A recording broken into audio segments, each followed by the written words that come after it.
Good afternoon, everybody. This is a really quick, low-budget video on how to use the zip tie method to set your swash plate to mechanical level. And obviously, that's not the only step in setting up the head on your helicopter. You do want to make sure before you set mechanical level of your swash that you have already obviously mounted your servos and your airframe, and then also that the servo arms are 90 degrees from the servos. You need a couple of important supplies for this technique: a zip tie and a little bit of tape. So first I'm just gonna put the zip tie here on the main shaft. Not anything difficult. Everybody knows how a zip tie works. If you don't, then you probably also don't know how to use YouTube and aren't watching this video. So once you get this, it's a little easier when you're not fighting the camera in the way, but get the zip tie on the main shaft like that. Make sure it's directly on the main shaft and not impeded by any of the armature around it. The second thing you're going to want to do is if your zip tie is long enough, see how this is going to hit my anti-rotation bracket here.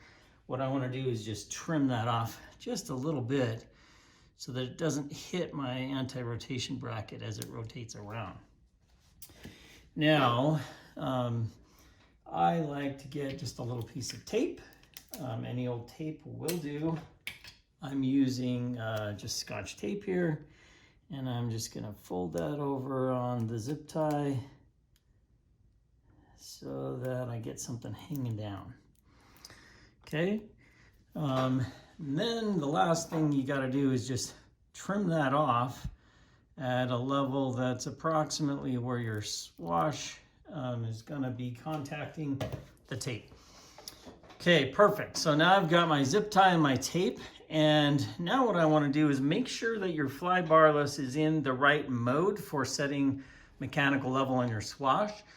On the icon that I use, it's actually a very simple process. You just go into that mode, and then it has a very large deadband here in the middle where it's mechanically supposed to be level. So then you move your zip tie until the tape just touches that point on the swash, and you want it to just brush it, with the just gentlest. You don't want it to be moving the tape way back or anything like that. Just the gentlest little touch there. And then you rotate your head around to the next contact point, and you want to have the same exact level of brushing against it. So in other words, contact, but not to the point where it's moving the tape back and forth or anything like that. And you want it to be exactly the same as it was on this one, and then lastly on that third one. And once you've achieved that it's exactly the same, your swash is level at 0. Now remember that as you move your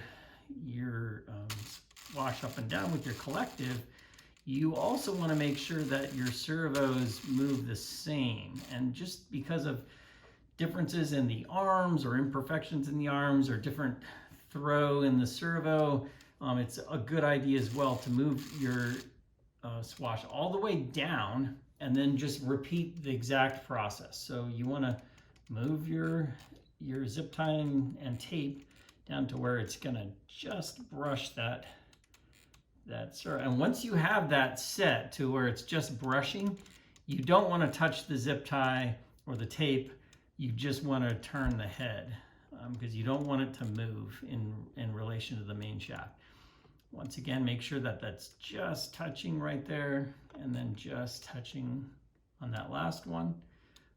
And when you set 0 here, then you're adjusting mechanically on your links here. And so if you have a turnbuckle, you can just turn those, and if not, you have to pop these off and put in a half turn and put them back on to either move it up or down.